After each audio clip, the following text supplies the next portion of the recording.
बिहार में नीतीश कुमार और उत्तर प्रदेश में ओम प्रकाश राजभर, ये दोनों ऐसे नेता हैं जो पाला बदलने में महारत जिनको हासिल है।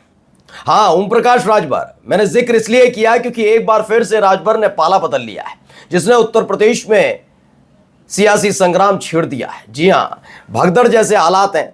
पिछले 24 घंटे में जो कुछ उत्तर प्रदेश के अंदर हुआ, वही एक वजह है जिसके चलते अब सवाल उठने लगा है कि राजभर जिनकी बदौलत एनडीए में आए, राजभर जिनकी बदौलत मंत्री बन पाए, आखिरकार राजभर ने उनका साथ क्यों छोड़ा।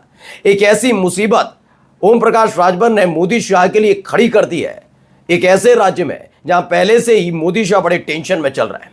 मैं बात बिहार की कर रहा हूं, लेकिन बिहार में ऐसा क्या किया ओम प्रकाश राजभर ने जिसकी वजह से उत्तर प्रदेश में सियासी समीकरण गड़बड़ा सा गया है।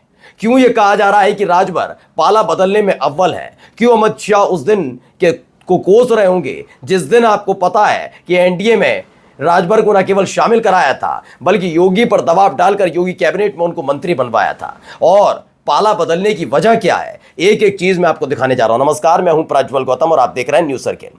देखिए, ये तो हर किसी को पता है कि ओम प्रकाश राजभर शुरुआत में जब 2017 में मंत्री बने थे, उसके बाद इनको लगने लगा था कि नहीं नहीं, मेरी ज़्यादा पब्लिसिटी है, ये कोई नेता मेरे सामने ठहरता नहीं है, जब मैं छोड़ूंगा तो उसके बाद जनता मेरे पीछे पीछे चलेगी। बल्कि वो बात उल्टा है कि जब मंत्री पद छोड़ा तो उल्टा हो गया। उसके बाद से ही लगातार छटपटाते रहे कि मंत्री बन जाए।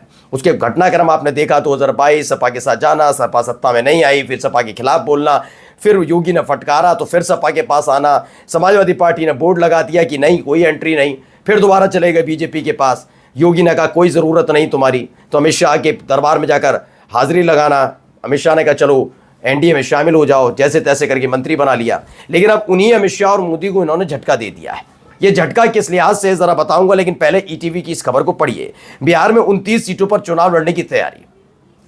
दरअसल बिहार चुनाव पहले से ही मोदी शाह के लिए एक दिक्कत वाली वजह है। मैं लगातार आपको दिखा भी रहा हूं कि दरअसल मोदी और शाह की वजह यह भी है कि तीसरी बार प्रधानमंत्री बने नरेंद्र मोदी साहब, और वो चाहते हैं पश्चिम बंगाल में बीजेपी सरकार बना ले और एक राज्य बिहार, जहां पर बिहार का कोई विधायक मुख्यमंत्री बन जाए। यह उनका उद्देश्य है। इसलिए आप देख रहे हैं गोदी मीडिया जो उनके इर्द गिर्द घूमती है, उस मीडिया में लगातार नीतीश कुमार को अस्वस्थ, बीमार, हर तरह की उनकी एक्टिविटी को दिखाकर माहौल क्रिएट किया जा रहा है, जिससे जब चुनाव निपट जाए तो नीतीश कुमार को साइडलाइन कर दिया जाए। लेकिन उनके लिए सबसे बड़ी चुनौती बन गए अब चिराग पासवान। चिराग पासवान के बिना चुनाव लड़ना बीजेपी के लिए मुमकिन नहीं है, क्योंकि बीजेपी के नेताओं में उतना दमखम नहीं है जितना चिराग पासवान में। ये सारी दिक्कतों से निपट ही रहे कि सीटों के बंटवारे को लेकर सिर्फ फटव्वल वैसे ही चल रही है। अब 29 सीटों पर ओम प्रकाश राजभर ने दावा ठोक दिया। अगर ये यहां पर दावा ठोक रहे हैं तो इसका मतलब समझ लीजिए मोदी और शाह के लिए सबसे बड़ी दिक्कत होगी। ये बीजेपी में, उत्तर प्रदेश में नहीं है योगी के लिए दिक्कत।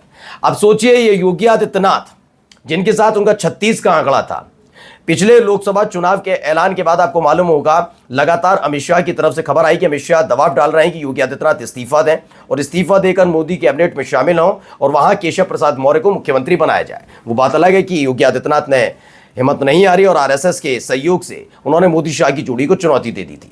उस समय कॉकस तैयार हो रहा था, एक तरफ योगी आदित्यनाथ और आरएसएस थे, यहाँ केशव प्रसाद मौर्य के साथ खड़े थे मोदी और शाह, लेकिन इनके साथ साथ ब्रजेश पाठक आते हैं, इनके साथ अनुप्रिया पटेल आती हैं, इनके साथ संजय निषाद आते हैं और इन्हीं के साथ ओम प्रकाश राजभर भी आ जाते हैं। यानी ये सीधे सीधे योगी आदित्यनाथ को चुनौती दे रहे थे। लेकिन वक्त बदला, हालात बदले, मोदी शाह कमजोर हुए, योगी आदित्यनाथ की मजबूती ये समझ गए। हाल ही में 2 बड़े घटनाक्रम घटे हैं जिसने बता दिया है कि ओम प्रकाश राजभर ने अमित शाह का और योगी नरेंद्र मोदी साहब का पाला छोड़कर योगी आदित्यनाथ का पाला पकड़ लिया है। दरअसल हुआ यह कि पिछले 24 घंटे में खबर आई, योगी आदित्यनाथ गए, केशव प्रसाद मौर्य, ब्रजेश पाठक दिल्ली गए। वहां जाकर यह पता लगा कि योगी कैबिनेट का विस्तार होने जा रहा है, कई मंत्रियों की छुट्टी होगी और उनमें से एक मंत्री हैं केशव प्रसाद मौर्य, जिनको बीजेपी का राष्ट्रीय अध्यक्ष बनाया जा सकता है। यानी उत्तर प्रदेश के सरकार से उनका कोई लेना देना नहीं होगा, यह स्पष्ट हो गया। अब मंत्री का है ओम प्रकाश राजभर योगी कैबिनेट में, केशव प्रसाद मौर्य होंगे नहीं, तो उनको संभालने वाला, उन्हें बचाने वाला कौन होगा? योगी आदित्यनाथ। इसीलिए 2 बड़े घटनाक्रम हुए। जैसे उनको पता लगा केशव प्रसाद मौर्य जाने वाले हैं, दिल्ली में बैठा कर रहेंगे, अब राष्ट्रीय अध्यक्ष बनेंगे, तो उन्होंने पल्ला झाड़ लिया और योगी के साथ खड़े हो गए। पिछले 1 से 1.5 महीने के भीतर आपको बताऊंगा कि आप जाकर चेक करिएगा, ओम प्रकाश राजभर का ट्विटर हैंडल, वो और उनके बेटे दोनों मिलकर कम से कम योगी आदित्यनाथ से 3 से 4 बार बैठक कर चुके हैं। अब उन बैठकों से पहले भी एक खबर आई थी, आपको याद होगा, मऊ सीट से सुभाषपा के एक विधायक हैं अब्बास अंसारी, जिनकी अब सदस्यता खत्म हो गई है इस मामले में सजा होने के बाद, तब अब्बास अंसारी की सदस्यता जब खत्म हुई थी और सजा सुनाई गई थी, तब ओम प्रकाश राजभर ने झंडा बुलंद किया था कि अब्बास अंसारी के इस मामले को लेकर वो उच्च अदालत में जाएंगे, ऊंची अदालत में जाएंगे, चुनौती देंगे, तमाम चीजें। लेकिन हाल ही में खबर आई जब योगी आदित्यनाथ से 2 या 3 दौर की बातचीत हो जाती है, बैठक हो जाती है, मुलाकात हो जाती है, ओम प्रकाश राजभर के बेटे कहते हैं कि हमारा अब्बास अंसारी से कोई लेना देना नहीं है, यानी स्पष्ट तौर पर सरेंडर कर दिया है। क्योंकि केशव प्रसाद मौर्य जब यहां से चले जाएंगे तो ओम प्रकाश राजभर को कभी भी आसानी से योगी आदित्यनाथ निपटा सकते हैं।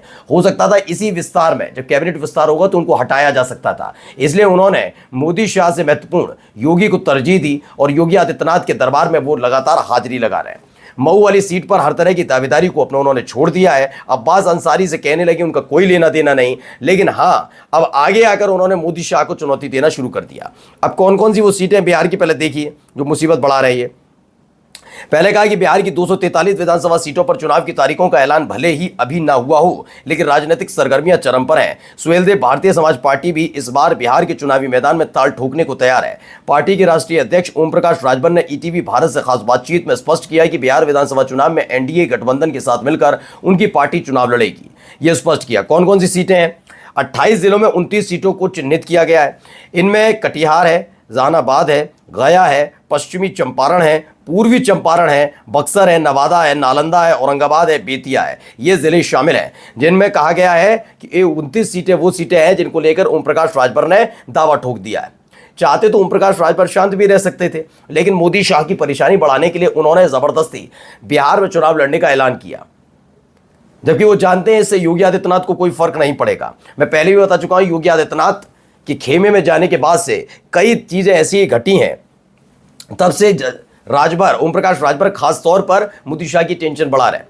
इससे पहले आपने देखा ही कि वो संजय निषाद भी करीब आने की कोशिश कर रहे हैं योगी आदित्यनाथ। मैंने कहा ना, ये कॉकस जो तैयार किया गया था लोकसभा चुनाव के बाद कि उसमें केशव प्रसाद मौर्य, ब्रजेश पाठक, अनुप्रिया पटेल, ओम प्रकाश राजभर, संजय निषाद सारे होंगे, लेकिन ये कॉकस धीरे धीरे टूटा। केशव प्रसाद मौर्य जिनके मजबूत स्तंभ के नीचे सब खड़े हुए थे, उनको ही हटाकर दिल्ली पहुंचाने का प्रोग्राम सेट हो गया। जैसे ये प्रोग्राम सेट हुआ, सारे सबके तेवर अब ठंडे पड़ गए, सबके तेवर ठंडे पड़ गए। इनको मालूम है कि आने वाले वक्त में योगी आदित्यनाथ ने पहले भी नहीं सुनी, अब भी नहीं सुनेंगे। ऐसा नहीं कि मोदी शाह तय करेंगे कौन मंत्री होगा कौन नहीं, ये तय कौन करेंगे? योगी आदित्यनाथ, क्योंकि सरकार के मुखिया वो हैं। सरकार के मुखिया अगर वो हैं और वो तय करेंगे तो कुर्सी जा सकती है, और कुर्सी कोई छोड़ना नहीं चाहता। तो कल तक जो केशव प्रसाद मौर्य के कंधे पर चढ़कर मोदी शाह के आशीर्वाद से योगी आदित्यनाथ को चुनौती दे रहे थे, अब वो उल्टा अमित शाह और मोदी को चुनौती दे रहे हैं। अब मैं याद कर रहे होंगे अमित शाह, वो दिन जब अमित शाह ने बड़ी फुर्सत के साथ एनडीए में शामिल कराया था ओम प्रकाश राजभर को, इस मकसद के साथ कि जब वक्त पड़ेगा योगी आदित्यनाथ के खिलाफ खड़ा करने के लिए एनडीए में से कोई साथी, तो ओम प्रकाश राजभर साथ देंगे। लेकिन देखिए, वक्त का पहिया ऐसा घूमा कि ओम प्रकाश राजभर ने शाह का साथ छोड़कर योगी आदित्यनाथ का साथ पकड़ लिया है और मोदी शाह को चुनौती दे रहे हैं। नमस्कार।